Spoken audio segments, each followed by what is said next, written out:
Said he was gonna come to the meeting tonight.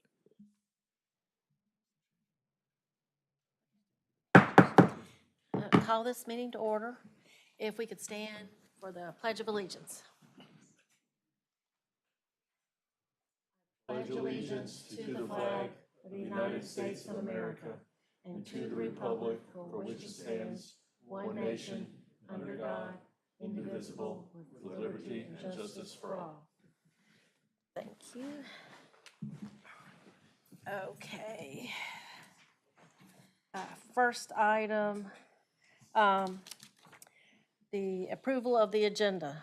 I move that we approve the agenda. I second. All in favor? Aye. Moving on. Item number 2, approval of the minutes from March 18th, 2025 and April 15th, 2025. I make a motion that we approve the minutes as presented. I second. All in All favor? those in favor? Aye. Motion is carried. Item number 3, CZ 25.02.02 Cottage Green. And I will call him Max, excuse me, too. Oh, you're fine. Explain for that. Just wanted to show the agenda too. All right, thank you, Planning Board. Thank you, Jackie. So this is my staff report for conditional zoning application CZ 250202 Cottage Green. The applicant HMF Americana submitted a conditional zoning from CZ, so conditional zoning, from MU2 to CZ, conditional zoning mixed use 2. There are multiple parcels, but it's off of Matthews Weddington Road, and the conditional zoning is a development for 222 mixed residential community, which is there's a graph on the side just kind of showing you what kind of mix it is, and I can come back to it later. And they're also integrating a commercial component at the frontage. Before I get into the conditional zoning, I did want to make sure we have some new members on planning board, and there's people from the public that may not know what a conditional zoning is. So it's a general rezoning is a change from one zoning classification to another with those allowed uses. A conditional zoning, though, is a site plan is required, so you know exactly what's going to be located on the property. It keeps the base zoning usually, but it is tied to a site plan and specific conditions. So that's what this is tonight.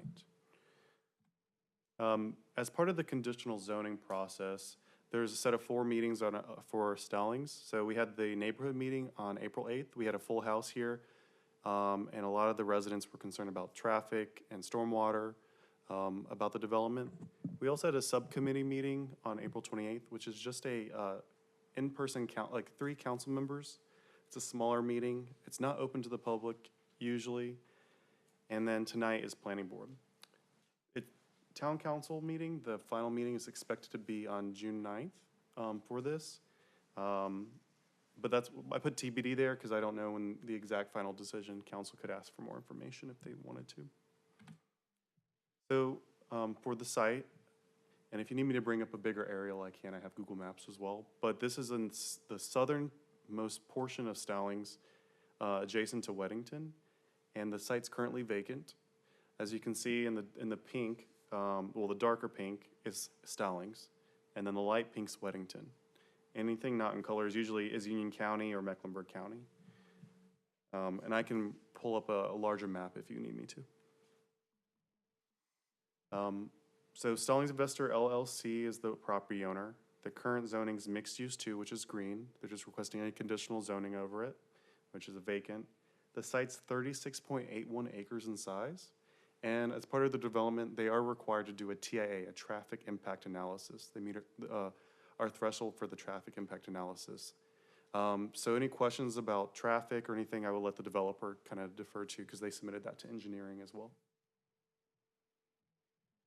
So this is a illustrative site plan. The developer also has a updated site plan with their presentation, but I didn't have it for my presentation. So they may show you something that's a little bit different, but it's minor, so it does not it doesn't have to go through the entire process again.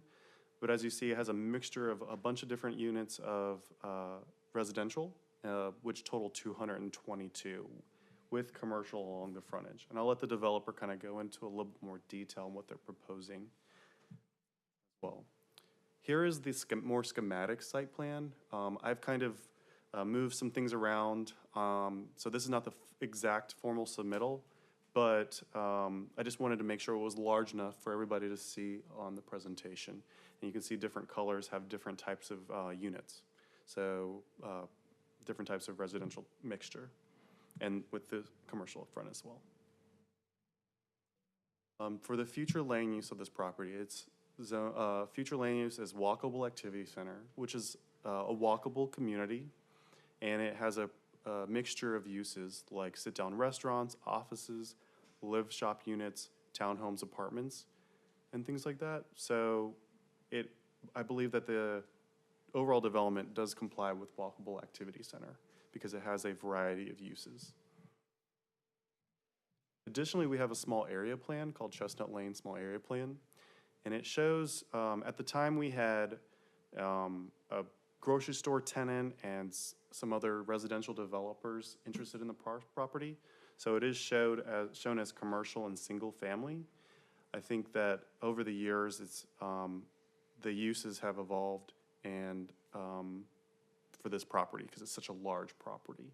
But it does show commercial and it does show residential. So I do believe that it does comply as well with the small area plan. We also have a greenway master plan for this area, which shows a multi-use concrete greenway path along the frontage. And they are showing that on their site plan as well, along the frontage. So I did provide a list of comments to the developer. So there are a large number of different comments that planning and zoning and other departments have had. They have not yet completely submitted a new site plan or committed to a lot of the comments, but they're not required to do so until council. So I just wanted to provide a list of comments so that you know that planning staff is fully reviewing it. Things like parking, the floodplain, EV charging stations were requiring it, landscaping, road connections, greenway and landscaping, signage, restricted uses, types of building materials, and other minor modifications. So I just wanted to make sure that it's a large list. I went through it really fast, but we haven't had a full concrete list fully agreed by planning staff and the developer yet, and that was provided recently, so we haven't fully developed that. So I just wanted to make sure you guys were aware of the comments. What was provided recently? Oh, a response to my comments. I had a lot, like you said, this is very brief, I had a lot of comments, so just wanted to make sure you guys are aware that we had them. TIA been completed yet? Yeah, so the TIA was submitted to engineering, and I'll let them kind of propose, let you all know, they have it in their presentation what the TIA has. I didn't provide that as part of my presentation just because this is the planning and zoning presentation, so they'll go over the engineering. Max, what specifically is not permitted under the current zoning? So mixed use 2 requires a conditional zoning for residential. Okay. So in the past, mixed use 2 was allowed townhomes, so we have a lot of different townhome developments that were mixed use 2. The council restricted those uses and made those all conditional zonings. So that's why they have to go through the process now. So staff does recommend approval of the conditional zoning with the proposed staff conditions. Because the plan is consistent with our future land use plan walkable activity center, it's consistent with our small area plan for Chestnut Lane, and it's consistent with our Greenway master plan. You have any questions for me before I let the developer present? How does this align with council's goal in terms of having a balance of commercial versus residential in the town and working toward whatever those latest numbers are? Yeah, so I don't have a specific percentage number of residential versus commercial at the top of my head. Maybe the developer has it, but I don't know if it meets that goal. I didn't put that economic development plan goal for the 80-20% mix because they are providing such a large number of residential units and not as much commercial. I think they're In the conditional zoning, they have a limit of 40,000 square feet of commercial, and then they have the 222 unit residential. So I don't believe that's 80/20. So I don't know if that meets the economic development plan. I know that the first image you showed us shows the border of our town and Weddington. Is there any overlap of this property into another municipality? No, No, so it's just abutting. it's just abutting, and I'll show you I have another map. So this is a little bit larger. So the brighter, darker pink is in Stallings, and then this is Weddington, this lighter pink or purple. And then there's a storage unit complex across the street from this development, or this land that's in Stallings as well, surrounded by Union County, and this is Indian Trail. So it's in the very southernmost tip of our jurisdiction. As you can see, if I zoom out, Stallings is like 1 mile wide by 7 miles long. I describe it kind of like a beach town sometimes, like Mecklenburg County is the beach. Without a beach or a canal or a intracoastal. And because it looks very similar to some of the beach towns, yeah. Next, which school attendance zones will be impacted? So this is the Sun Valley. Sun Valley, yeah. Yeah, so it's all Sun Valley Elementary, Middle, and High. I'm not 100% sure what those names are for those schools, but it'll be that one.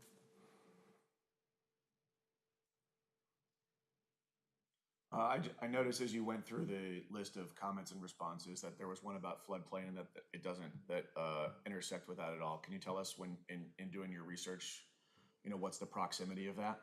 Yeah, so there, according to the site plan, the floodplain, there's no floodplain in the lot. This is a creek, and they have a buffer around the creek. I remember having a meeting with them a week ago, and I misspoke in floodplain, and I put it in my presentation again. It's a creek buffer.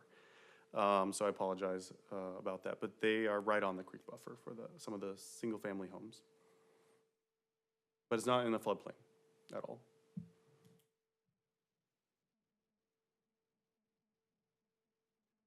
But the developer is also here. They have a robust presentation. I know that my presentation was really high level, but they included so much detail in their presentation, so I'm gonna let them kind of go into more depth, and I'll still be here for questions about anything you have. So are you comfortable letting the developer come up now? Okay.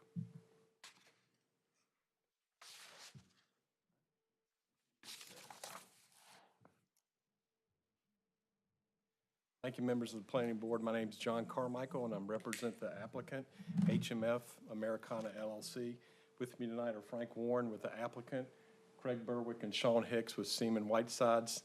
Seaman Whitesides is the engineering firm and landscape architectural firm that's prepared the plans that we'll share with you shortly. Randy Goddard with the Design Resource Group. Randy's the traffic engineer. He prepared the traffic study that's been submitted and is currently under review. Randy's here to answer any questions you may have, as are Sean and Craig, and then Aaron Hauk, who works with me at Robinson Bradshaw. So as Max said, the site contains about 36.81 acres. It's located on the west side of Matthews Weddington Road at its intersection with Antioch Church Road. The site, of course, is outlined in red here. And then this is an aerial of the site. Once again, the site is outlined in red. You've got sort of a hammer head here next to Matthews Weddington Road, and then the site proceeds to the west in a more linear fashion. You've got Chestnut Farms is located immediately to the north of the site here. Across Matthews Weddington Road, you have the Extra Space self-storage facility, and then the Marathon Gas. This is Antioch Church Road. And then to the south of the site, you can see Union Day School. And then to the west, you've got the Francis Beatty Park, which is located in Mecklenburg County.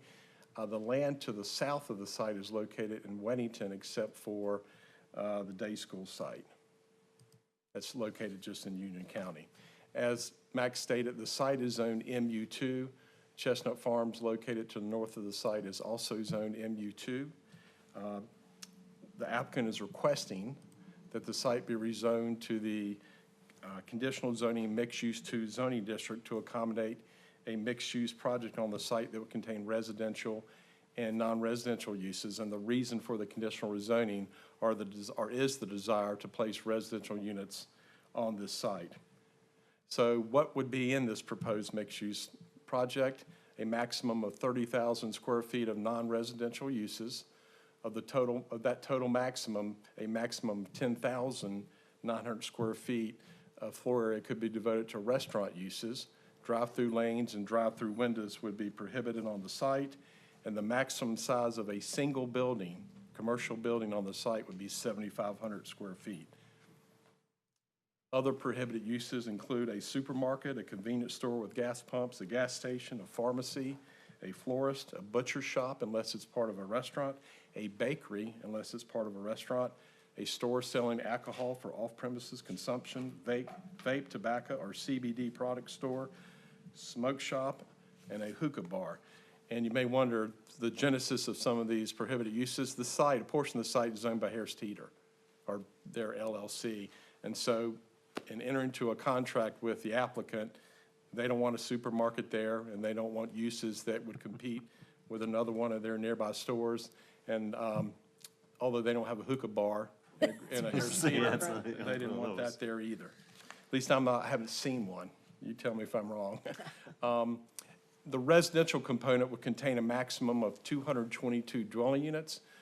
Of that total, 84 could be multifamily dwelling units located in two-story, sixplex, and eightplex buildings. So under the current plan, 47 of the residential units would be detached cottages. And I'm gonna go in at some detail into the plan because I think it is a somewhat unique development. The client calls it more of a horizontal development, and we ask everyone's patience. I'm gonna be as efficient as I can. After I go through the site plan, Frank's gonna talk a little bit about the vision for the site. He's gonna show you pictures of some of their other product that this would be similar to, and then renderings of the site. So I meant to say that at the outset. So 47 detached cottages, 21 detached terrace homes, 70 attached patio homes, which are duplexes, and then, once again, the 84 multifamily units located in two-story, sixplex, and eightplex buildings.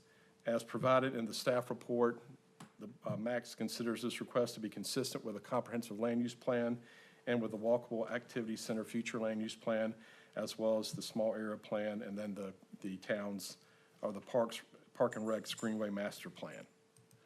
So this is our site plan here. And Matthews Weddington Road is to the east of the site, borders the west side of Matthews Weddington Road, and then it proceeds in a westerly fashion. There would be 3 access points into this development. A right-in, right-out only access point here on the northern portion of the site, right-in, right-out only, and then a second right-in, right-out only access point at the southern portion of the site. And then this center access point would be a full movement signalized access point. The applicant would install right-hand turn lanes on Matthews Weddington Road at each right-in, right-out access point. And then, of course, as I said, there's already a traffic signal at the intersection of Matthews Weddington and Antioch Church Road. This access point would form, the full movement access point would form the fourth leg of that intersection. And the full access into the site would be served by a right turn lane on Matthews Weddington Road and a left turn lane into the site on Matthews Weddington Road. Additionally, the applicant would install a dedicated right turn lane, northbound right turn lane on Matthews Weddington Road at the intersection of Matthews Weddington and Antioch Church Road. And there would also be a through lane, a northbound through lane on Matthews Weddington Road at that intersection. And then once again, the left turn lane into the site. Let me go back to this. For entitlement purposes and ease of reference when you're putting conditions on portions of the site, the rezoning plan divides the site into 3 development areas. If you can see my cursor, development area A is this portion of the site. Development area B is the residential portion of the site, and development area C is the northern portion of the commercial portion of the site. And development, to make it even more confusing, development area A is divided into 2 sub-development areas. Development area A1, which is here, and development area A2, which is the southern portion of development area A. At least 60% of the entire site would be pervious, and there would be established along the southern boundary line of Development Area B and the western boundary line of Development Area B, a 40-foot wide Type A buffer. Along the western portion of Development Area A2 here, modified 10-foot wide Type A buffer would be established once again on the western boundary of this portion of Development Area A2.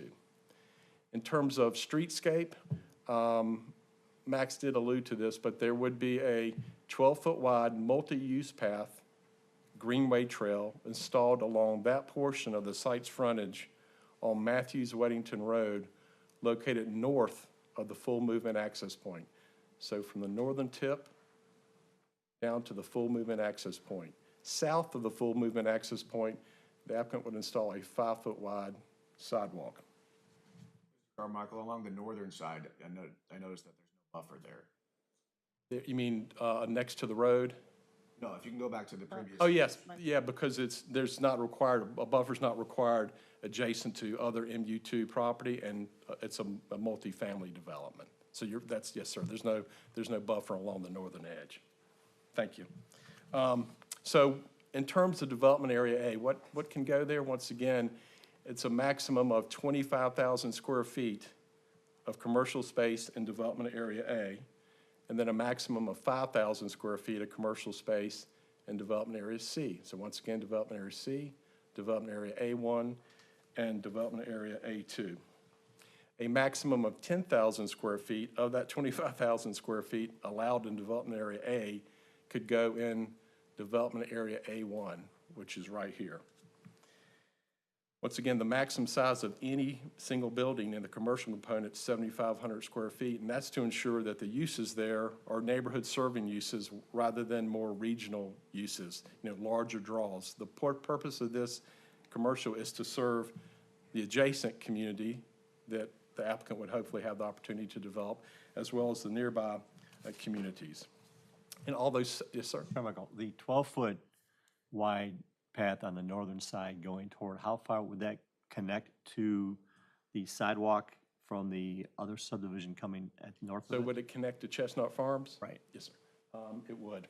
Okay. And I did look, they do have a 12-foot wide multi-use path that goes down to their southern terminus. Okay, good. In those commercial spaces, are there any committed tenants that you're able to share with us? Not at this time. And Frank may be able to speak more to that in terms of their vision, but I'm not aware that there are any tenants that have signed up. But they do have a sincere interest in, of course, marketing it, and if the rezoning is approved, then pushing that forward. And thank you for that question, because that leads me to something that I need to address. So Development Area A1, okay, which is this portion here, would be the first part of the commercial component to be developed if the rezoning is approved. Development Area A2 would be developed in the future sometime, and then Development Area C would at this point be undeveloped. And so 25,000 square feet of the 30,000 square feet for commercial would be located in A1 and A2, and then 5,000 square feet of that 30,000 square feet could be located in Development Area C. And you can see there's not a site plan for Development Area C. The rezoning plan requires the developer of Development Area C to get site plan approval and building elevation approval from the development administrator prior to proceeding with the development. And then also, building elevation approval would also come from the planning board for Development Area C and for Development Area A. So before a building permit was issued for any commercial building, they would have to get approval from Max and then this board. Yeah. Why is A1 first?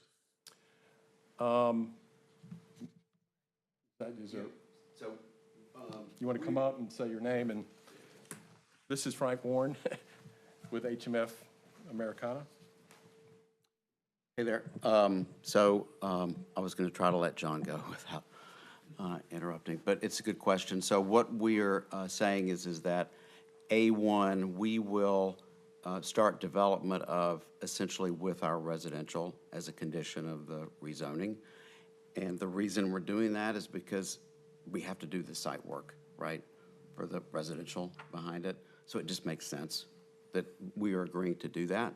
And just to carry that a step further, So we're agreeing to do all of those buildings in all brick on the commercial. So that's another condition. So the rezoning plan has a commitment that says the developer would have to pull a vertical construction permit for a commercial building on A1 before the issuance of the last CO for a residential use on development area B. That was what Frank was alluding to right there. Even though there's not a site plan for development area C, once again, it have to come back for approval before you can move forward. But it's also, development area C is also subject to the same use restrictions and design restrictions as development area A. And there are plazas between the buildings. You can see the green spaces. And then there's open space at the south of development area A. The maximum height of any building on development area A or development area C would be 32 feet. They'd be one-story buildings. As Frank said, the primary exterior material for each side of a commercial building would be brick. And then this is, once again, that's development area A1. You can see the plazas between the buildings. And then that's development area A2. You can see, once again, the plaza and the southern space at the southern tip. And then this is development area C. There would be a vehicular stub from development area A2 to development area C, as you can see here. So in terms of the residential component, right here is the edge of development area A, and you would enter the residential portion of the site through development area A, those 3 access points that I mentioned, and then there would be 2 access points from development area A into development area B. And both of those entrances would be gated, so this would be a gated community. So you would enter the site, and the amenity center and the swimming pool would be located near those entrances. And then as you pull into the site, you'd have sort of a Main Street feel. You'd have 2-story, 6-plex and 8-plex residential flat buildings here. So that's 12 buildings. These would be 2 stories in height once again, and they'd be flats. There'd be a planned clock tower and an obelisk at the front part of the site to contribute to a sense of place. And then you'd have this center green or center lawn here that also contribute to that sense of place. The 6-plex and 8-plex buildings, each unit would have a covered usable porch with a minimum depth of 8 feet. As you move past the 6-plex and 8-plex buildings, you then enter an area that would be devoted to the patio homes, which I described as duplex buildings earlier. These are 1-story homes, patio homes. Each patio home would have a private fenced-in yard and a usable porch with a minimum depth of 8 feet. The units here are what are the cottages, and those are detached units, 1-story, and each cottage home would have a private fenced-in yard and a usable porch with a minimum depth of 8 feet. These units here are what are called the terrace homes. And those are detached units that are 2 stories in height at the front and then are 3 stories at the rear because of the topography. And you'd have a rear deck that and the rear faces the stream buffer, and each unit would have a rear deck that overlooks the stream buffer. And each unit would have a 1-car garage and a driveway that could accommodate a single car. And then this is a dog park, and then these are a series of carports and garages that folks can rent. And then the residential portion continues to the west. And these are the 2 streams and stream buffers. And between those 2 areas, we have more terrace homes here, which remember are 2 stories in the front and 3 stories in the rear decks that face the stream buffer, single-car garages and single-car driveways. And then there are more patio homes that are located here. Once again, they have the private yard, private fenced-in yard, usable 8-foot porch. And then you've got some garages here and carports here. The rear portion of the site would contain open space, as you can see. This residential portion of the site would contain or include landscaping and outdoor amenities, which amenities would include walking trails and a pocket park in the open space area.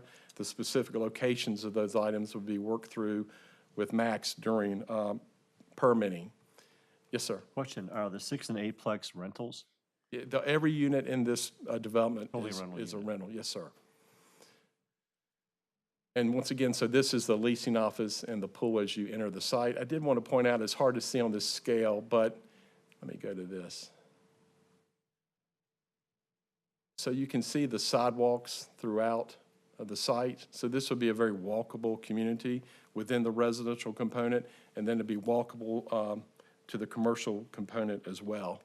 In terms of architectural standards for the residential units, the maximum building height would be 36 feet, and that's really for the terrace homes, because remember, the 6-plex and 8-plex buildings are 2-story buildings.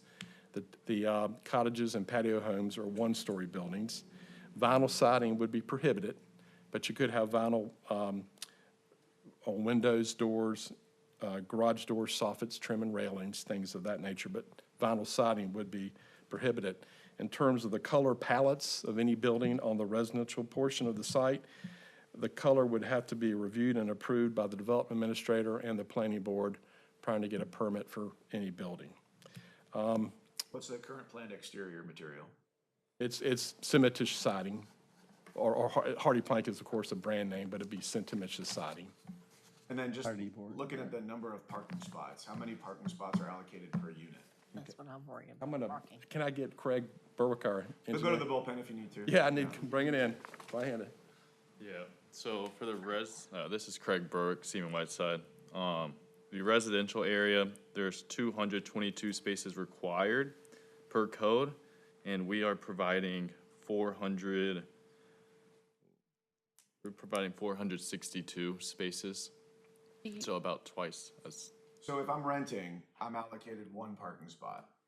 Or the parking on the ground is free that I'm seeing with the diagonal lines, right? But then there's also the covered parking that's you have to pay for that. Yeah, I would assume that would be a rental, yep. So is there a scenario in which you have people who don't want to pay for parking, but then there aren't enough parking spots because Yeah. people won't take you up on that offer? Yeah, The parking right now is 2 per unit. So 462 spaces, 222 units. So But that includes paid spots. that includes paid spots, yes. Not to cut either one of you off, Frank is gonna tell you a little bit about because they have other projects like this in different locations, and I think this is pretty helpful information. He'll have some demographic information on the folks that are living in these developments, and it speaks to the parking need as well. But anyway, he's gonna address that in part at least. Sure, thank you. Yep. I think, Frank, you wanna come up? Sure. Let me get you to. And I will say, if you want more information on HMF Americana, they have a good website, and you can see their other projects. Mr. Carmichael, I know I've interrupted you a couple good. times. Were you complete with your portion of the I am. presentation? Okay. Thank you. Thank you. I'll hang around, though. Good evening. Let me make sure I understand the mouse. Okay, so that's the arrow. Or to go forward? Yeah. Okay, great. Thank you for your time. This has been a long time coming for us. We've had this site under contract for a while, and we've been going through different planning iterations for quite a while. So we're glad to be here tonight. Tim Crawford, he is the founder of HMF Americana, and the Cottage Green was really his brainchild, if you will.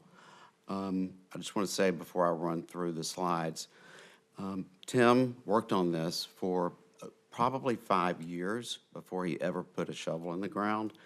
He knew that there was something missing in the marketplace, particularly with multifamily, that just didn't create that sense of community. Also married with a sense of privacy and security. So I actually worked with him, and we flew around the country and looked at different comps and worked with a bunch of engineers and architects. So just want you to understand this concept that we're showing you has come with a lot of thought, and we've implemented it. and the market is responding incredibly well to it. I'll just go ahead and say, we are generating 20 to 25% rent premiums over any Class A apartments around us because people just fall in love with it when they come in. So all that being said, that's enough on that. And Tim will be here. He couldn't come here tonight. He had a previous commitment with his son, but he will be here on June the 9th to speak to council. So I think I'm just going to walk you through these slides with our product. But just so you understand, it is a new, we call it horizontal multifamily housing. That's because a lot of it's on one level or just two levels.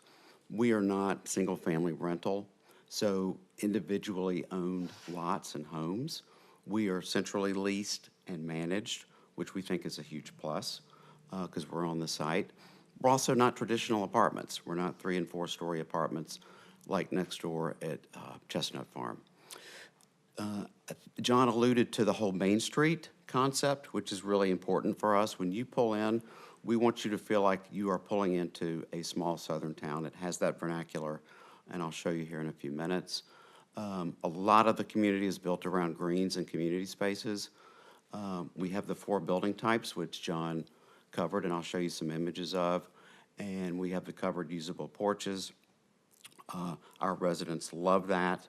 So our residents can be as communal as they want, as private or communal as they want. And the cottages and patio homes do have the private yards. We always get asked about demographics, so I was just going to go ahead and just tell you about that. This is what we've learned from places we've already built, that 60% of the residents already live in the area, so it's a pretty local market.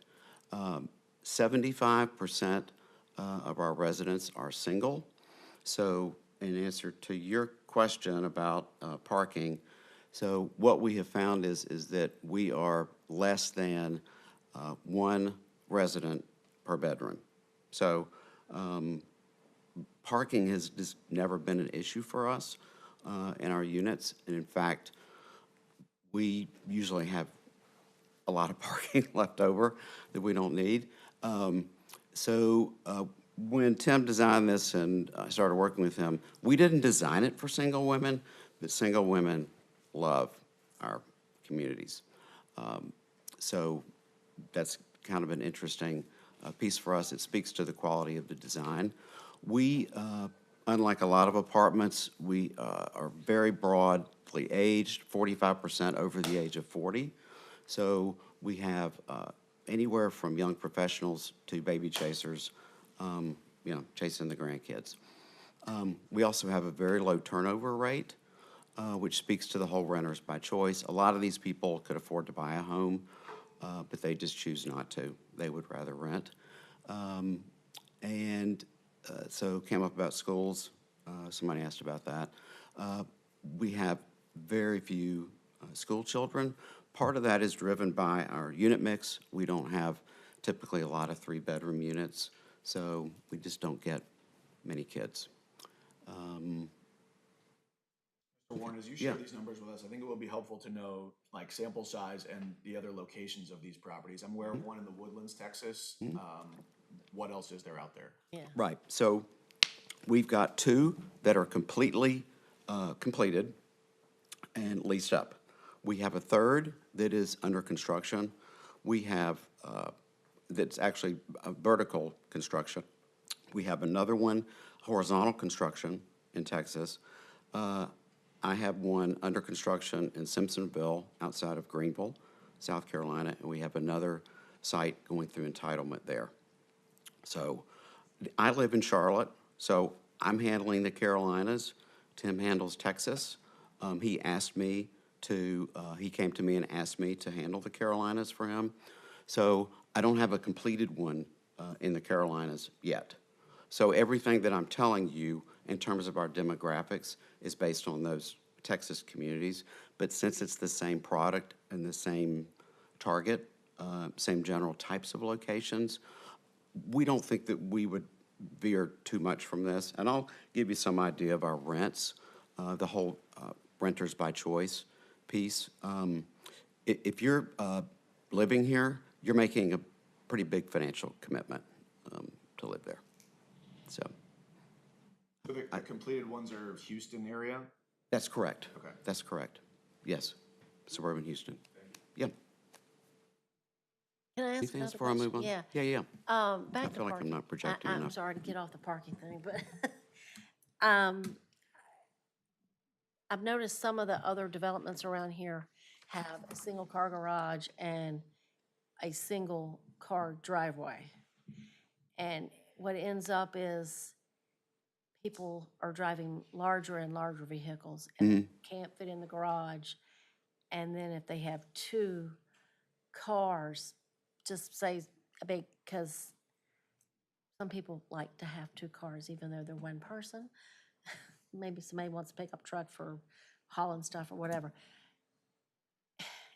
How is that gonna play in? Because I do know that there are some neighborhoods around here in Stallings that are just a mess. Because the ways, number one, isn't wide enough to park on the street. They had to add extra parking, and it was supposed to be for visitors, but it's always residents there, and you can't, people are parked everywhere. And they had to, like, some people would just pave over the whole front lawn to park their vehicle.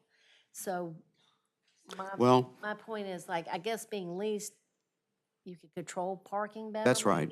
maybe? Exactly. So that's how we handle it. So if you sign a lease, first of all, you can't live there if you haven't signed a lease. So if you've signed a lease, you get a parking pass and you get one. So you can have one car per adult in the community. Our leasing and management, the head of that, I would never want to mess with her. So she is a very strict enforcer of anything like that, but she has told me that she's never really had any problem. She's had people ask about doing that, and, you know, the answer is just no. So one vehicle per person. Okay, second question. Yeah. If they had, say, it was a single person and their mother came to visit, is there like a place that you could have guest overnight parking? Absolutely. Yeah, yeah, yeah. So, you know, and on the site plan, so our parking is technically open. So the open spaces are not reserved. If you want reserved, you would get a carport or a detached garage. So there would be a place for them to stay. But again, that's kind of closely monitored. Yeah. So if the maintenance people or the leasing people start seeing a car that isn't registered with us, they're gonna find out about that. Yeah. Yes, sir. You don't have like designated spots assigned to each unit then? Like with the We numbers just painted haven't on done that because it hasn't been an issue for us, again. It's a small enough area. It's small enough, and we have enough single people with one car, like, it just hasn't been a complaint. And nobody's really asked. We've responded to the market with the garages and the carports. And those usually stay pretty full. Yeah. And surprisingly, they do use it for their car. As opposed to storage. But those are good questions. Thank you. Okay, yeah, anything else? Okay. All right, so now I'm going to go through a series of images with you. This is one of our main streets, as we call it. You will see the two-story buildings framing that. In this situation, we do have parallel parking, not diagonal. And we usually try to put the leasing center and amenity center as one building along that main street to help create the feel. And then as we move out, as John explained, the density sort of, I say that it feathers out, right? It gets less with the patio homes and the cottages as you move away from the main street. Here's a view of one of our, actually it's the same one, Main Street. And we like to do these overhead lights at our entrances. It helps just create part of the appeal. Again, you'll see that southern vernacular in the architecture. And if you look in the background, you can see the clock tower, which John alluded to. Tim loves to do a clock tower with his amenity centers. And I want you to see this. So this is from the porch of the leasing center, so you can get a sense of the two-story buildings. And again, these are either sixplexes or eightplexes, just depending. And you'll notice there are no exterior stairwells at all. And I have a better image coming up, but they really kind of look like big houses. And every unit has that 8-foot usable porch, even in the two-story buildings. So here you go. So you can see that, again, no exterior stairwells. Everything you see outside is a covered porch. And if you'll notice, sort of upper left, the like the curtain for shielding the sun, that was allowed. Somebody asked about that in one of my presentations. So that was allowed by our manager because that person has been there for a few years and it's their home. So that was allowed. But technically, it's not. But that was something that was allowed. What is the door in the middle? Yeah, so the door in the middle, oh, sorry. How do I go back? You go down to previous on that menu. Yeah. Wait, let's You can use go this back. browse and stuff if you'd like. Oh, okay. There you go. So that's the central corridor leading to the upstairs units. So the way these are designed is there's always 4 units down. And there are either 2 units up or 4. Just depends. So that's taking you to the upstairs units.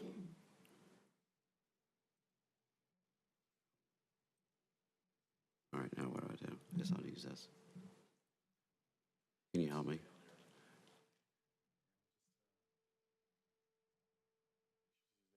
Okay. Technology is not my friend. All right, so here's one of our greens with the patio homes on the right and left, and those are cottages in the back. So again, all of these units have private enclosed yards. Our tenants love that. They can let their dogs out. They can hang out on the porch with their neighbors. So this gives you a good sense of a green. Yes, sir. Mr. Warren, what type of lighting, street lighting schematic do you have for this? Very good question. So that is something that's very site specific that we would figure out, but it's generally going to be in the parking areas behind it. But we will do lower level lighting for the greens in the fronts of the units. So I'm seeing if you can see any there. I don't. So like a Craig may 12 be able so like to like a talk to that because there has to be a lighting plan. So like a 12-foot decorative light type of Yes. thing? Okay. Yes, to get very specific, yes. Okay, so here's one of our cottages, again with the porch, and in the cottages, the porches, or the yards are on the side. And so this is, you'll notice, this is all hardy plank, right, including the trim. And so there was something, there is something in your ordinance about 18 inches of brick or stone at the base. We would prefer not to do that because we feel like it just takes away from the design of the units.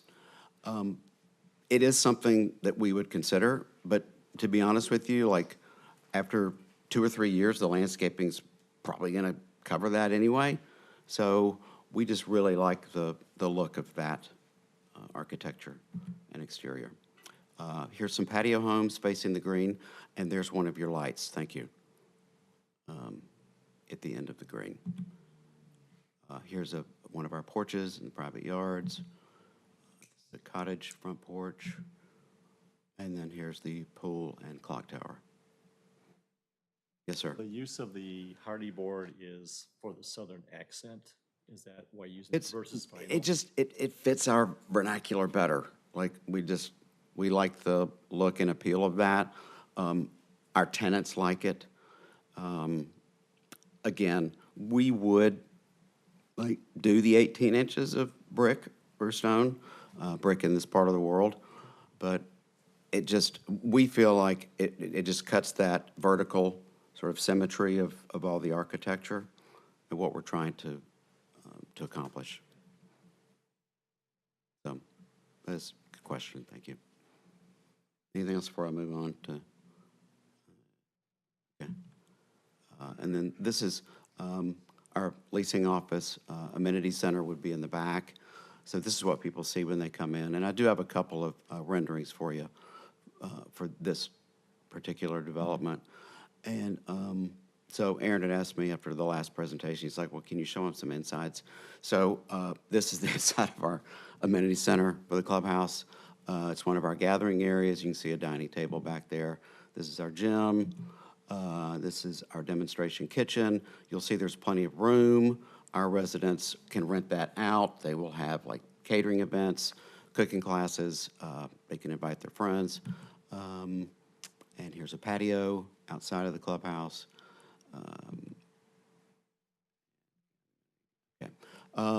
So this is a rendering of what one of our iterations, but it is the rendering of what our entrance would look like.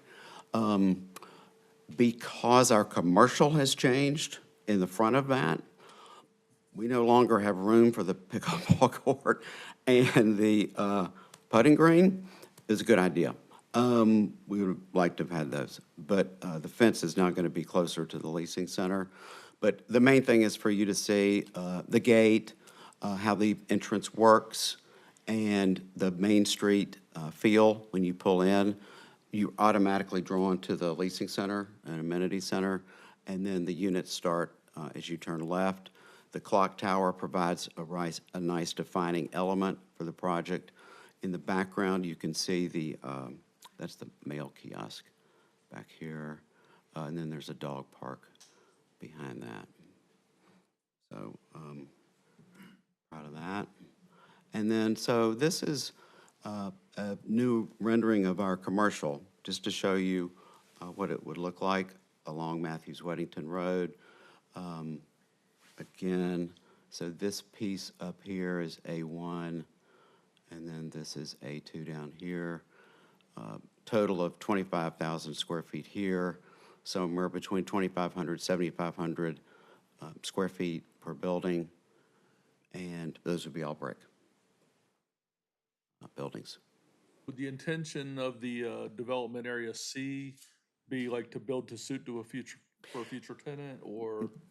Yeah, so exactly, like, and it is very possible that we would sell that off to someone else.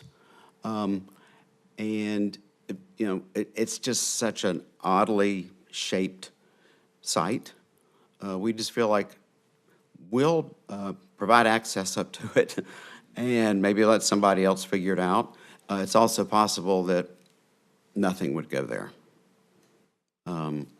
So we feel like we've got plenty of commercial here. And we addressed comments that we got from council, Max and others, that, you know, they don't want to see another chestnut farm with a vacant parcel sitting on the traffic circle, the roundabout. So we are agreeing to build that first phase with our residential. About the tax question. So we would have 25,000 square feet of retail, which would be commercial. So because we are all rental in one multifamily community, Union County considers that commercial tax base. So even though it's residential use. So they would be taxing us as a commercial use, the whole development. How will trash pickup work? So we do have, Craig, do you want to come up and just talk about that on the site plan? Not that I don't know where it is, but Craig is the engineer. Speak to that. So you can see it there. Yeah, so for the residential units, we would have a couple 8 cubic yard dumpsters here, kind of tucked away in the back. And then for the commercial aspects, they would be tucked away in the parking lot for use, in this location and this location.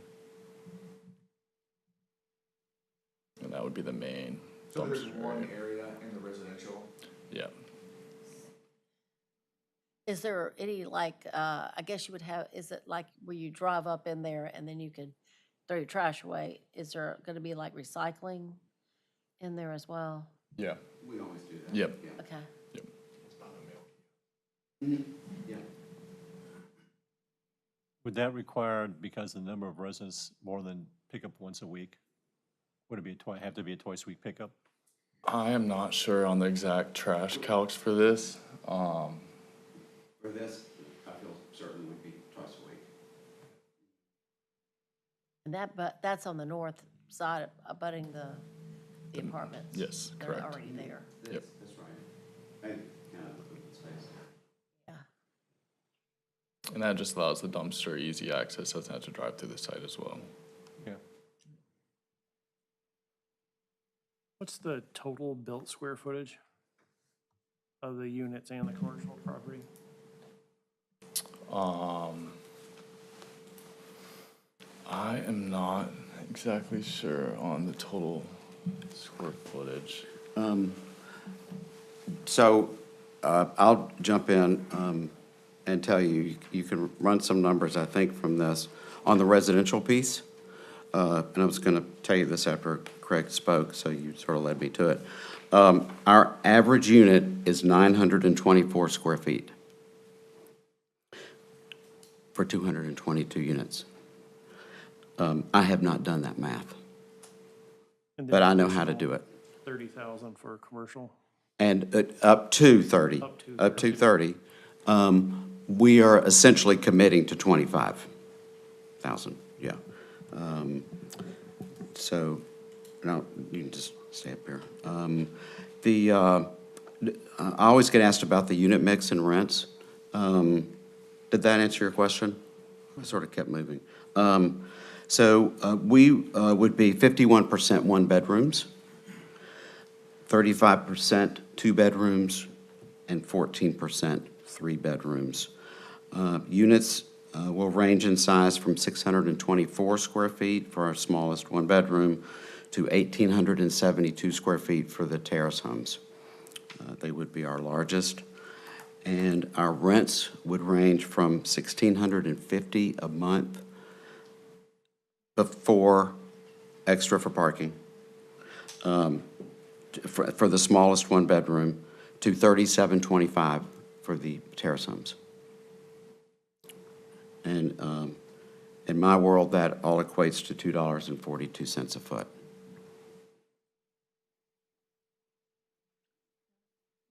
All right, on the market.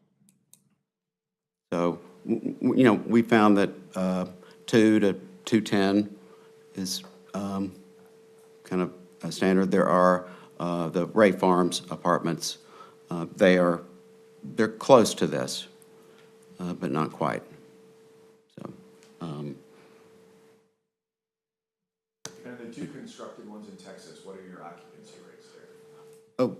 like 95, 97%. They stay leased. They stay leased. So, so we've started pre-leasing the third one, and like, she's already getting a ton of activity. They can't take people on tours yet, so, but really strong activity there. Okay. All right, any other site plan questions while that's up, or? Product? You had mentioned the pickleball court and the putting green. What changed to eliminate those?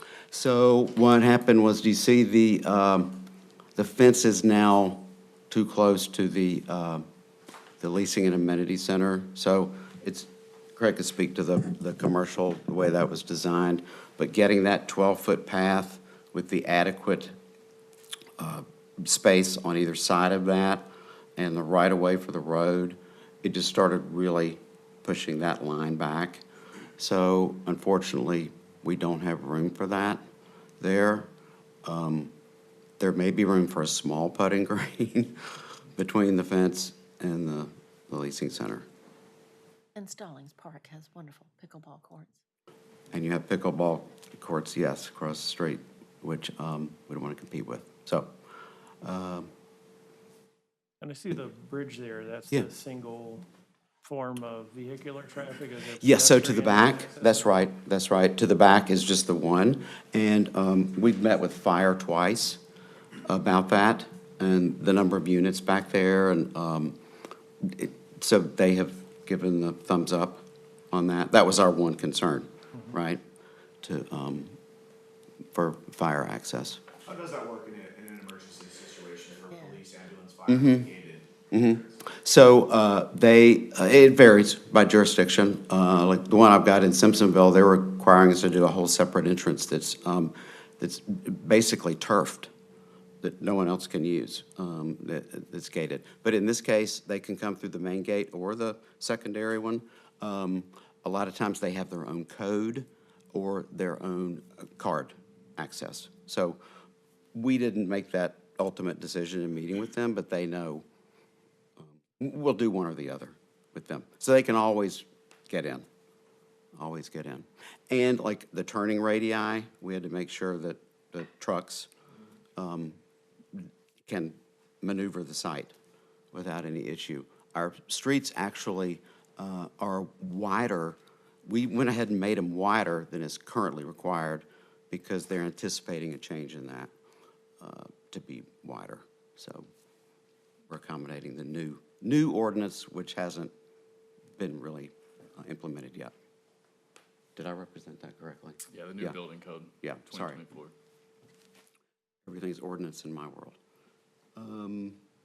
What about, with the proliferation of, I live on a cul-de-sac with 3 houses, and we probably get the Amazon truck 4 times a day.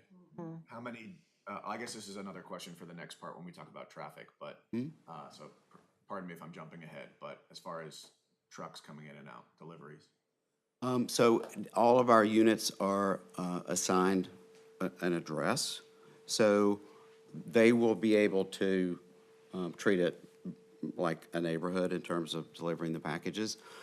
I can't stand here and say like how many trips a day they'd be coming in or how many trucks would be coming in, but that's handled again through the management office. So I guess like when, I can put in my phone, hey, my code to my neighborhood is 1, 2, 3, 4. Is that what they'd have to do, or would each delivery company have a card they can scan? I'd have to confirm this, but I think they have to come up to the gate and call the leasing center to get in. Now, when you order something, you probably have to, because there's somebody there only so many hours of the day, so you probably have to request like daytime delivery. You have like an Amazon or a kiosk for deliveries? Yes, so we've thought about that. That may be an option in the future. That's but- kind of safe as far as your package, So, yes, it's possible, but so far, it's been fine with the individual units. And part of that is that, everybody sort of has their own door and porch. So it just hasn't been an issue for us. How do they deliver? If you're upstairs, Mm-hmm. do they come in So- through that door? Is that door open? So they would have to call the leasing center, and then they would get them in the door Okay. to go upstairs. Then, I know that in some cases, the leasing center just accepts the packages. That's what I was getting ready to ask you, because, And so we have a package room where they can keep yeah. them. But I know that she doesn't want that filling up. So, she tries to get it to the unit Yeah.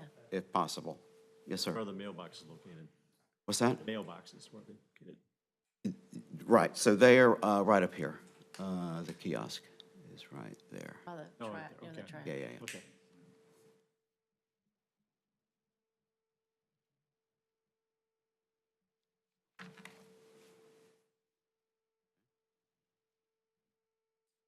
Our engineer's here, so.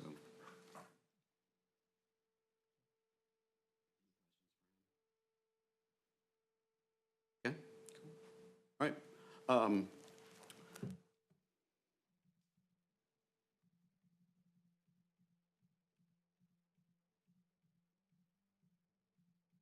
Y'all have been very patient. I've gone over my time. But I'm going to take more of your time. I just want to, I'm going to close, I promise. But there are several reasons why we hope you'll support our plan. We've gone to a lot of effort to become part of Walkable Activity Center for you. We've talked to Max about this a number of times in your comprehensive plan with our mix of commercial and residential that is connected. We know that we are providing a type of housing that just isn't in Stallings, and it's really kind of nowhere in the surrounding area. And we know that there's a market for it. We know the market will respond to it. Our density is 7.3 units an acre, which is less than a lot of townhouses. It's also less than your MU2, which is at a threshold of 10 units per acre. We are providing the extension of the Stallings Spine Trail, which we feel like is a big plus. It's implementing your Greenway Master Plan, and we have exceeded open space requirement. We've exceeded tree save area. John mentioned we will be over 60% pervious. That really helps when you're planning stormwater and recreation both. We will do those trails. We will do a pocket park.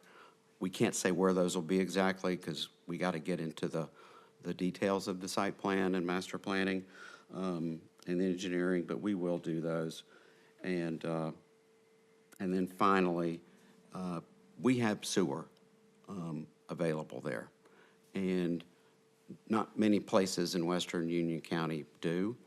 We are in a very little, tiny niche of the world that flows into Mecklenburg County. The sewer is existing. They have told us there's capacity, and we can apply for a permit as soon as we have our zoning from Stallings. And the county pays, Mecklenburg County, as y'all might know, to treat that sewage. So we have the ability to get going pretty quickly and bring some commercial tax base to Stallings. So now I'm really done, Well, thank you. unless you have questions. Are we going to hear from someone else about traffic? Yeah, so Randy Goddard is here. And do you want me to go ahead and pull up? Sure. Let's see, is that the, Thank you, Mr. Warren. Appreciate it. sure. Start with that one. Is it just that which good? ways? Yeah. So just scroll right and left. There you go. I think, oh no, there you go. That's your first one. Thank you. So thank you for allowing me to be here. I'm Randy Goddard, Design Resource Group, 1111 Hawthorne, Charlotte. We prepared the traffic study for this project. It's currently under review by the town and NCDOT, so we're expecting to get comments back shortly on it. I can take you through it, and there's probably more specific questions, but this plan, what you see up on the screen, is the area of influence. It's a study area. So the site's in the middle, the main access opposite Antioch Church Road, where the signal is. It's bookended by the two roundabouts where we're study intersections at Chestnut and at Tilly Morse, where Union Day is. We also analyzed the right-in, right-outs. So that's the scope of the traffic study that we went ahead and prepared. The scope was reviewed and approved. We met and talked with the town and NCDOT. All the requirements and the assumptions in the traffic study were approved at that time, and then we moved forward with the traffic study. So the results of the traffic study basically are the improvements that you see up on the screen. We've got the right-in, right-out that's nearest Chestnut. It's been shifted from where the existing turnout is right now, because where it is right now, there's 3 turnouts that were paved that were gonna go to the Harris Teeter site. So this one's shifted down a little bit with the revised site plan because the amount of square footage has been reduced for the retail commercial site. So it's right in, right out. It's proposing a new median that would be right here on Matthews Weddington. As John had touched on it, we have a right turn lane into that right in, right out access point. As you move down from there, here's the main access opposite Antioch Church. We have a right turn lane into it, so kind of like basically westbound into the site. Now, let's see here. Okay. And then a left turn lane into the site. We're also, as part of what came out of the analysis for the intersection, we're adding a northbound right turn lane on Matthews Weddington, right here. The southern access, we're adding a right turn lane into it. It's right in, right out also. There's already an existing median at this location to limit that movement to right in, right out. And then outbound, we actually ended up needing 3 exit lanes. So we wanted to make sure we had enough room for stacking, so there's a separate left through and right aligning with existing Antioch Church, because Antioch Church is a T intersection. We're creating the 4th leg to the intersection. It has 1 inbound lane, so that provides us the storage internally before we get back to the first intersection that then parallels Matthews Weddington for the backside of all the commercial retail.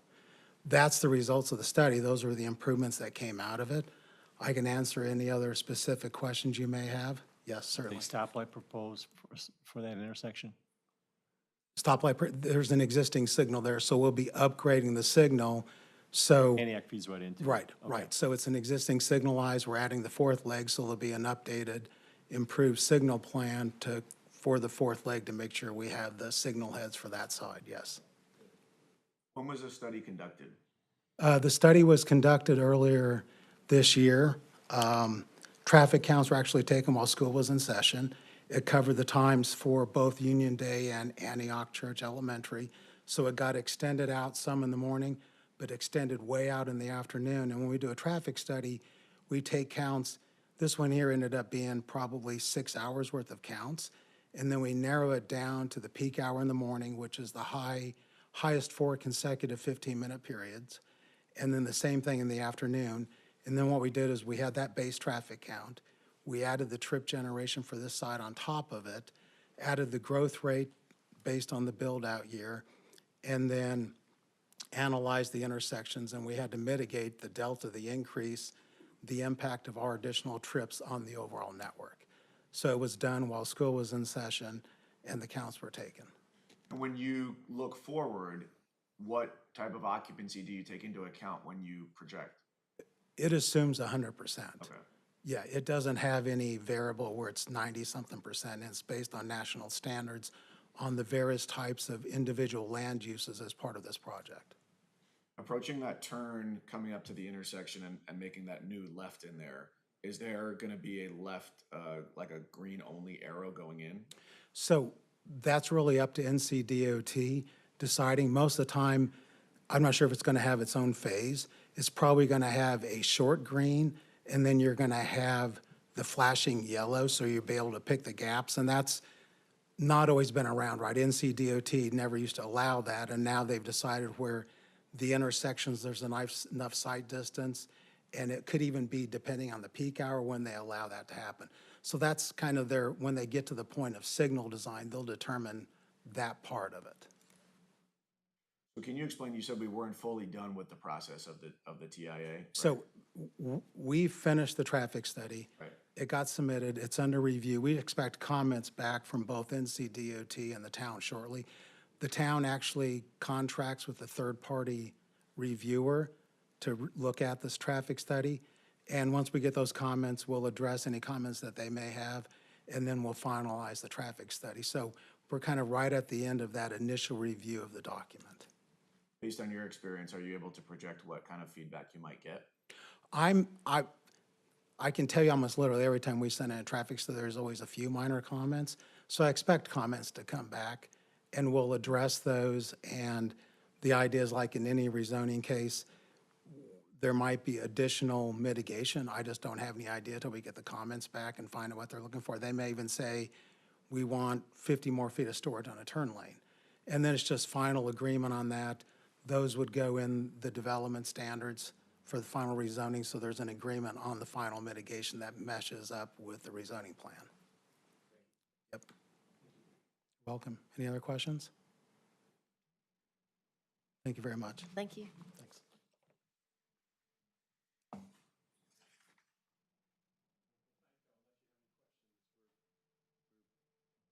Complete our presentation, but we're happy to come back and answer questions later in the evening.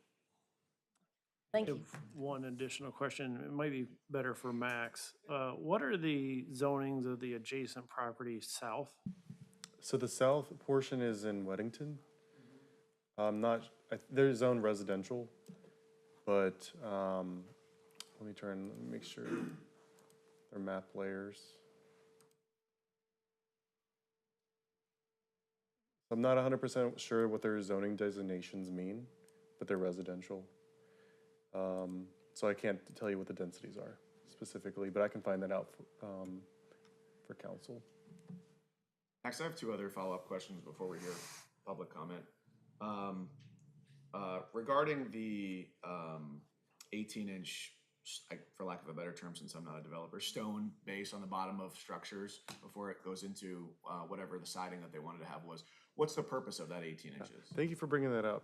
So that's actually not a development ordinance requirement. It is something that was provided in multiple conditional zonings and development agreements of the past that our previous planning director recommended, and we got those adopted in probably 6 different townhome or multifamily type of developments. So I made that recommendation to them to also keep that consistent with the town goal and design.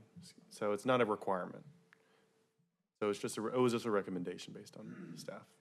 I want to keep that design aesthetic going. That makes sense. Yeah. And then is it accurate to say, given the requested zoning designation, that the entire parcel is taxed at a commercial rate? That's correct. And what is that relative to residential? Sorry, I don't know that information off the top of my head. Presumably higher. Correct. Okay. Yeah.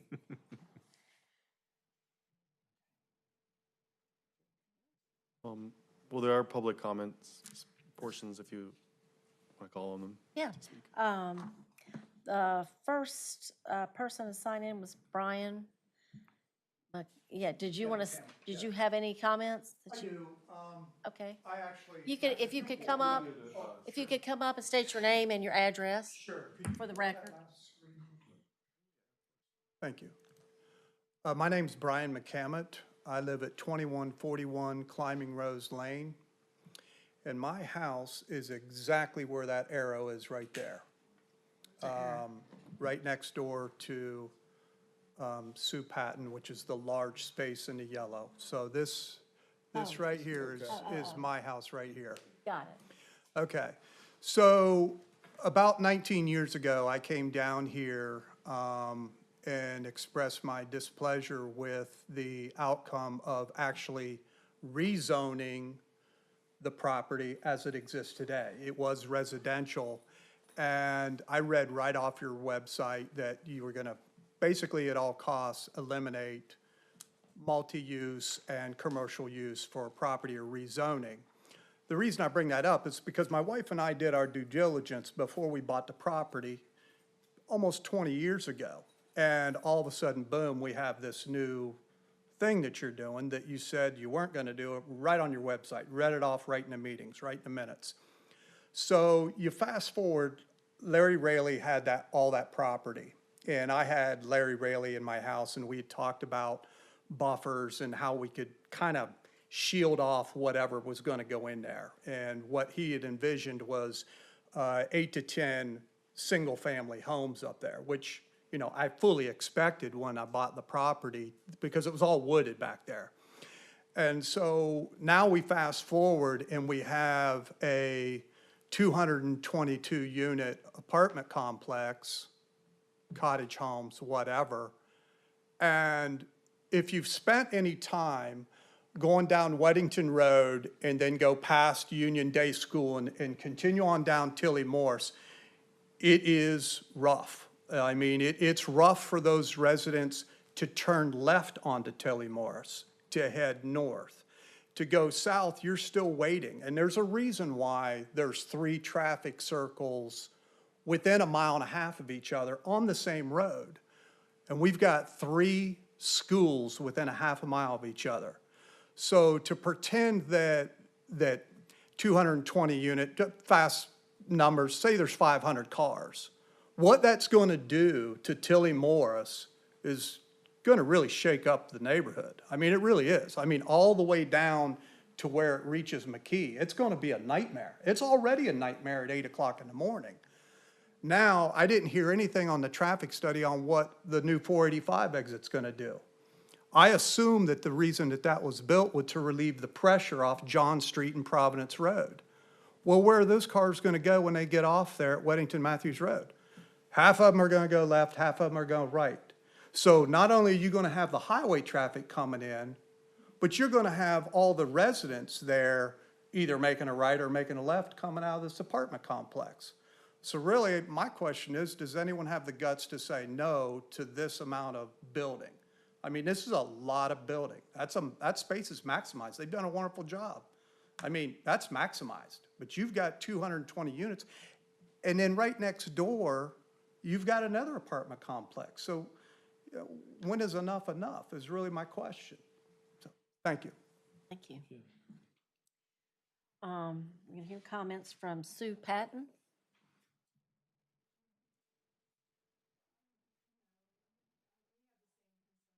Okay. Okay, noted. I do want to say one Go ahead. Thing. If you could come up to the podium and just state your name and your address, that'd be nice. Thank you. I'm Julie Evans. I'm the daughter of Sue Patton, and she lives in this large parcel here.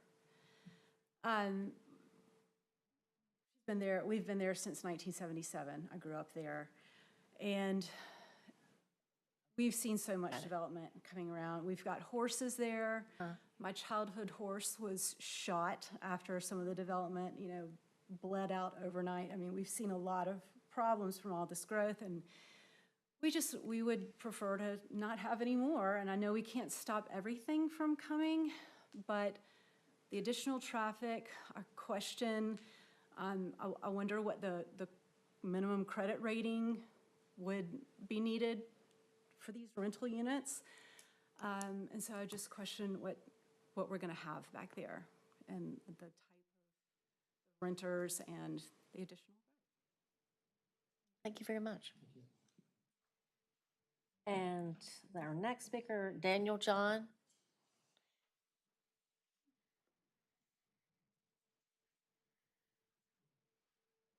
I'm Daniel John. I live at 2825 Forest Lawn Drive.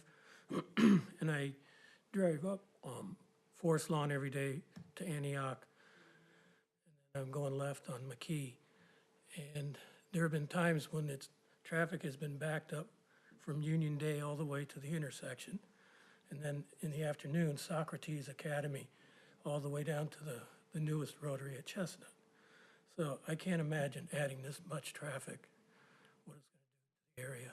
And my question is, was Weddington, do they have any say in this at all, or with the traffic? Weddington. I guess. And then we also, Okay, but they don't have any final decision-making power. thank you. Thank you.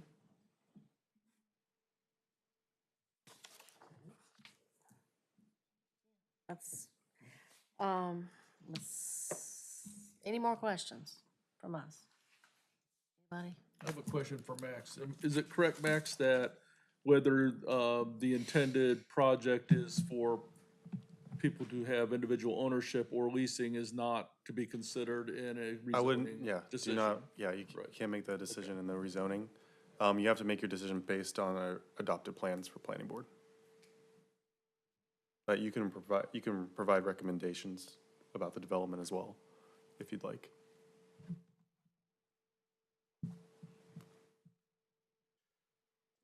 Anybody want to make a motion? Well, I think just for the purpose of discussion is, given that the fact that there has not been feedback from NCDOT or that's been given back to the town from, as we were told, a third-party contractor, that my inclination, and based off the concerns of the people who live in adjacent properties, is to defer any decision on this until we hear back what the full TIA will tell us. I feel the same way. I think we're we're a step ahead of where we should be. So I think we need to have that information to inform a proper decision.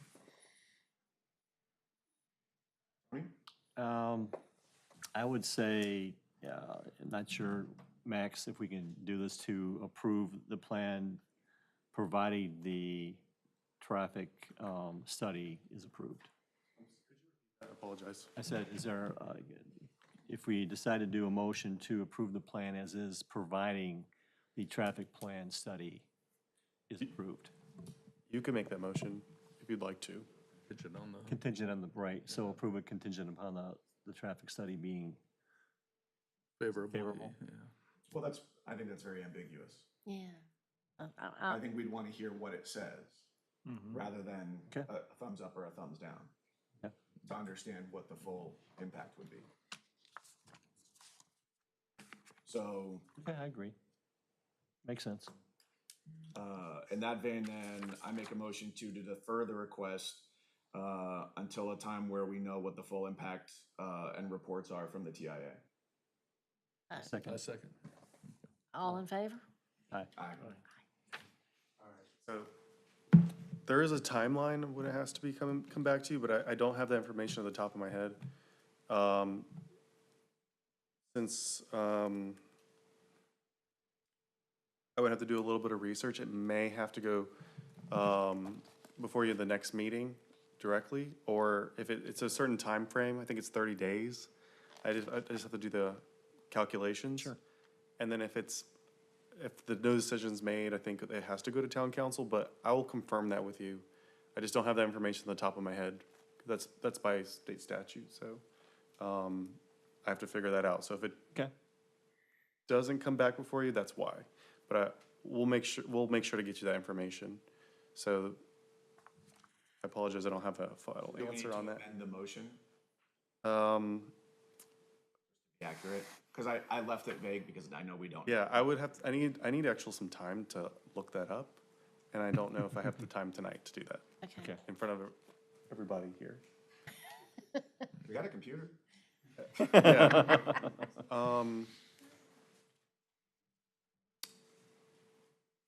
I would say maybe we can hold off, we can hear the text amendment that we have next, and then I can bring back some more additional information, and then we can add this at the end of the agenda again, so you have to amend the agenda to bring it back as the next item, so I can give you that information while Katie presents. Okay, do that? so do I need to amend the agenda first? I made the agenda so that you'll make the, withdraw your motion, or Okay. you have to withdraw your recommendation. And then pause it to add it at the end of the meeting. Hear the text amendment, and then I'll bring that back, the information first, because I wasn't prepared to bring that Okay, yet. so if he withdraws his motion, You can bring it back, you can say it again. I don't need to, do we still need to make a motion to amend the agenda? Okay, Okay, so I'd like to withdraw my motion. Yeah, The second. and- yeah, second, I'll second. Second. all those in favor? Aye. and then amend the agenda. And then, okay, now we need to amend the agenda to bring this back after we have our text amendment. Yeah, so I can give you some time, so I can have some Have a time to. motion for that. Second. I guess I made it. Well, we have, So I'd like to make a motion to revisit CZ 25.02.02, following number 4 on the agenda. I second. All those in favor? Aye. Aye, okay. So then, that has been you made. can give me some time, I'll be right back. Okay, thank you. Next. Katie will present.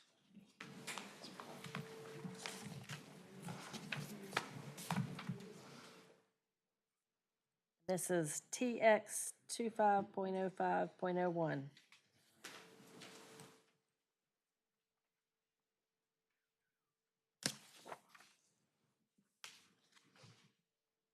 1 second for it to load. You're fine. Okay.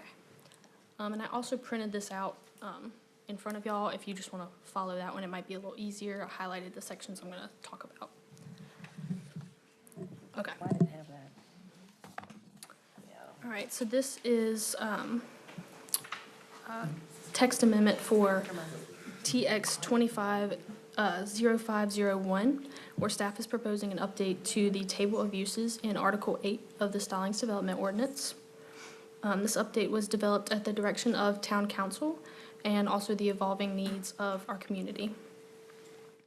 We began researching regulations for vape, tobacco, and other similar uses, and that led us to identify several large gaps and inconsistencies in our ordinance, especially considering that the last major update was in December of 2021. The goals of this review were to eliminate redundancies, consolidate similar and overlapping uses, and also to introduce new uses to better reflect today's development patterns and recent zoning requests. To support these changes, we've also revised and expanded several definitions in Article 3 to ensure consistency throughout the ordinance. And then within this amendment, there are 44 line changes and 8 new or updated definitions. So I'm not going to go through each one individually, but I'm going to go over the new uses or changes that affect the table. All of the other changes are either duplicates I'm getting rid of or combined with other uses to make it more concise. All right, so numbers 3 through 5 involve auto supply sales, and auto repair. All of these are going to be combined with boat, RV, and motorcycle of the same uses because they all have the same listed standards, so we're just consolidating those. And then number 8 is to remove bingo games from all districts and add it into industrial. Number 9, the only difference in the auto repair use was that boat repair was allowed in business center, which it doesn't really fit with the uses that are allowed in business center, so we're going to remove it from there.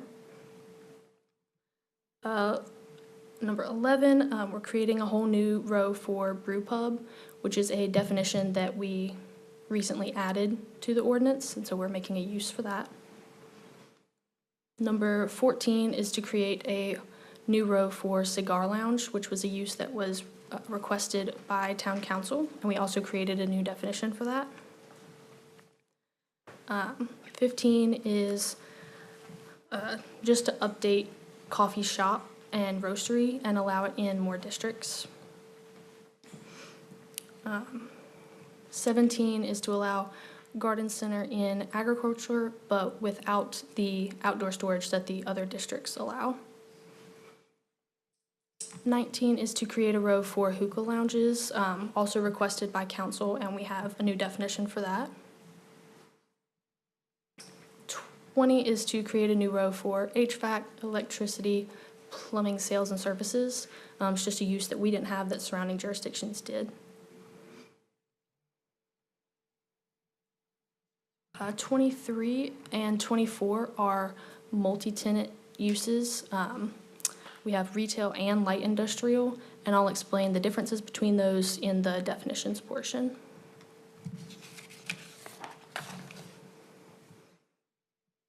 Uh, 25, we're expanding all office uses to be allowed in industrial, just because council's goal is to improve the look of those areas, and adding low-impact uses like office spaces will help towards that. And 27 is to remove the outdoor storage uses not otherwise classified. Council passed the new regulations for outdoor storage that you recommended, and so this no longer fits with those regulations. And then 28, we're just updating where parking lots and structures will be allowed without buildings. 29 is a combination of 2 different uses and to expand where they're allowed.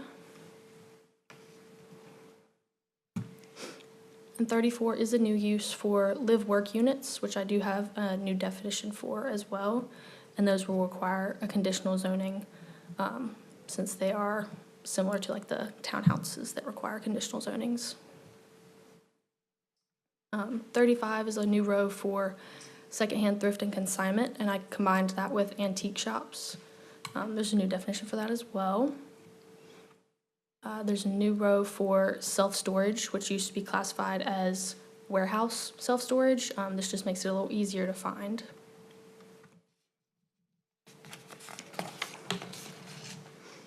Um, 37, we're adding pre-K to the list of allowed schools, because we do currently have a preschool and it's not in our use table. 41, expanding where tutoring and mentoring services are allowed. That aligns with the surrounding jurisdictions as well. And then 42 is a new row for vape, CBD, and/or tobacco sales is only going to be allowed in industrial, and that was requested by council.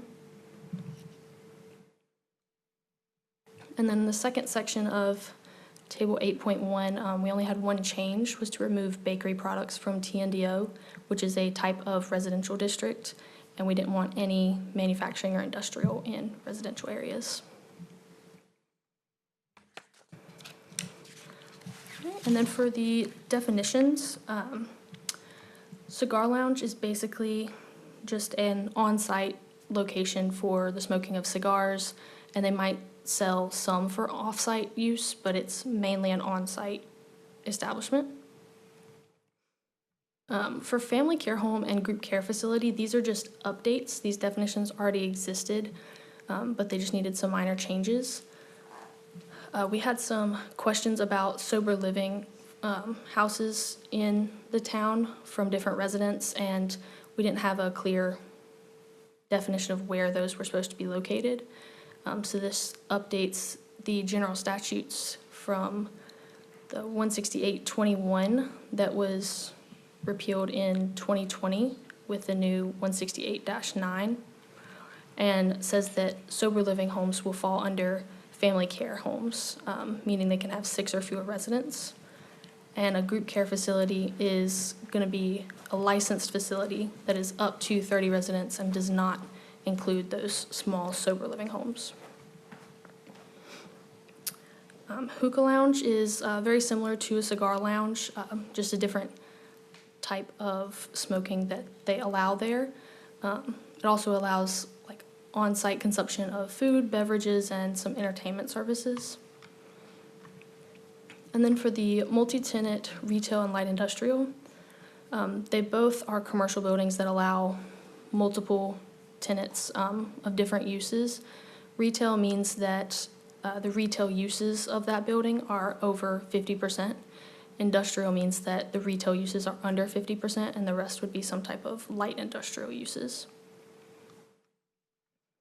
And then the live-work units, those combine residential dwellings with commercial. Sometimes commercial is on the first floor with residential above. Sometimes it's behind it on the lot. It just depends. Secondhand thrift and consignment is just sells used clothes, goods, anything that can be given through donation or consignment. And that does not apply to pawn shops. We have a separate use for that. And then vape, CBD, and/or tobacco sales is the retail sale of tobacco or CBD-related products. But overall, this update responds directly to Council's request to research certain uses, but goes even farther to make the table of uses a more accurate, useful tool for the planning, future, and development in Stallings. Staff does recommend approval of TX 250501, and we believe these updates will serve our community and make it easier for residents, developers, and staff to understand what's allowed and where. Okay, thank you. Do you have any questions? What was the origin of the, I guess, conversation for tobacco, for like a cigar lounge and a hookah shop? It started off with like vape and tobacco stores, because we had one come to town and council received some questions about it since we didn't have it in our use table. it fell under retail sales not otherwise classified. And so they wanted something definite in the use table to say where it's allowed and not just in that general category. Got it. And kind of branched off from there to a couple other questions they had gotten. Is that the one that came in next to the, like, UPS store over in the Stevens Mill? In that shopping center, yes, yeah.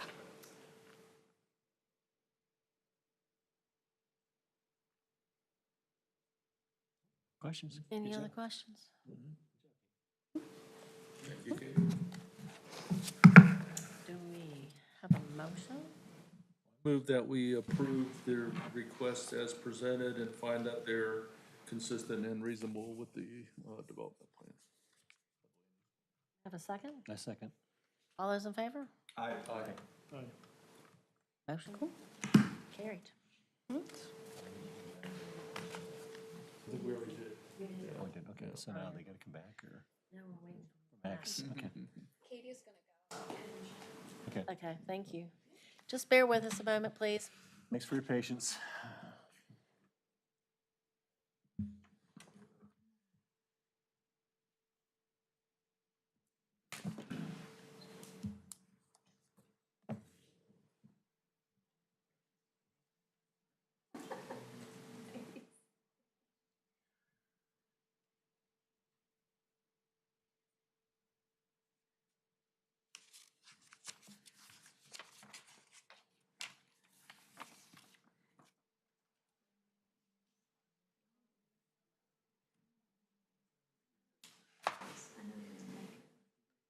The biggest.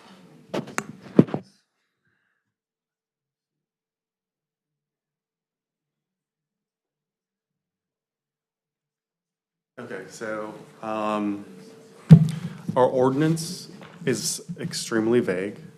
It says 8 days, you have to make a decision within 8 days, I think. Our state statute says 30 days. The next planning board meeting is 27 days from now. I did talk to, I could not get legal advice tonight, and then I also, did talk to the developer. They have some contractual agreements, so Do we, I'm not quite sure Do we- what our next steps we do could we do. call a special meeting once we have the You result? can, but you would, I'm just asking you if that's how. it that is would be done. possible to have a special meeting. Council have to request that, or? No, you can hold a special meeting. You have to have a quorum, and that has to be probably, I mean, it has to be within the next 2 weeks, but we have,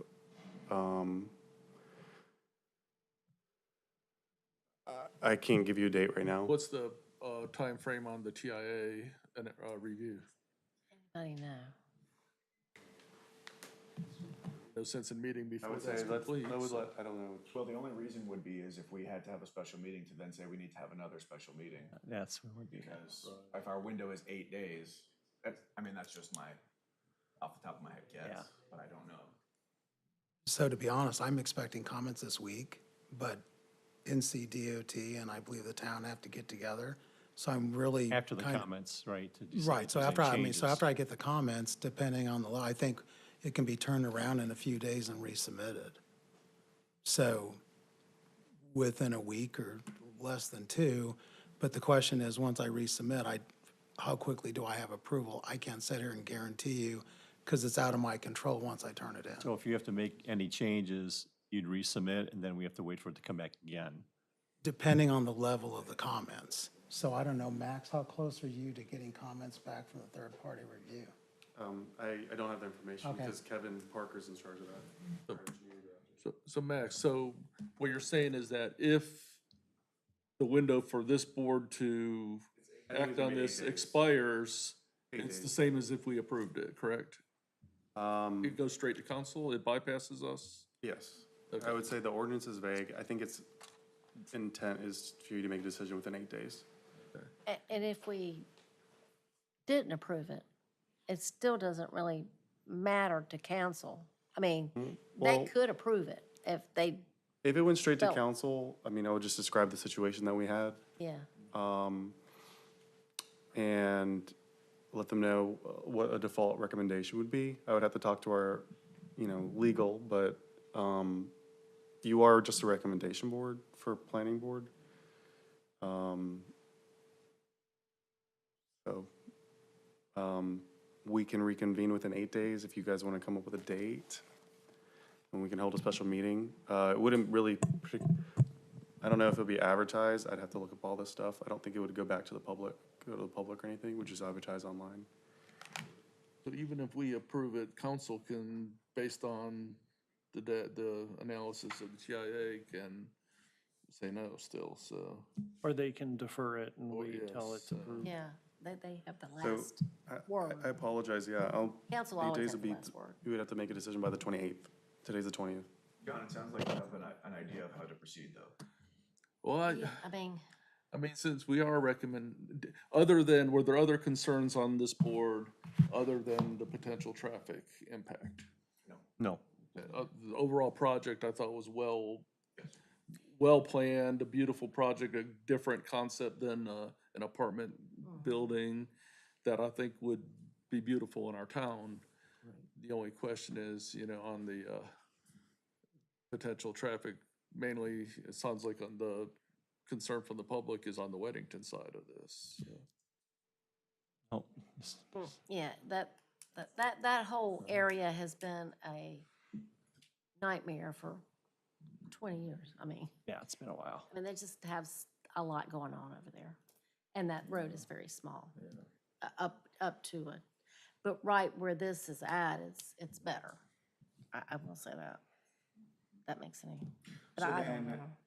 it sounds like we want to craft a motion to say we approve the project, comma,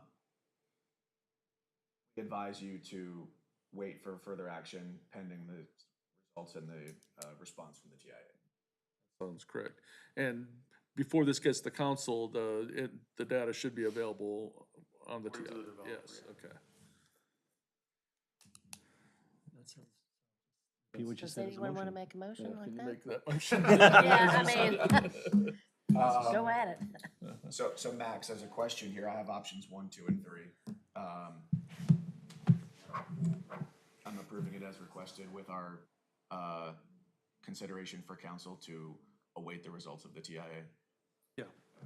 So I'd like to make a motion to approve the request as requested for CZ 25.02.02 Cottage Green with the planning board's recommendation to town council to await further action pending the results and response from all parties involved with the TIA.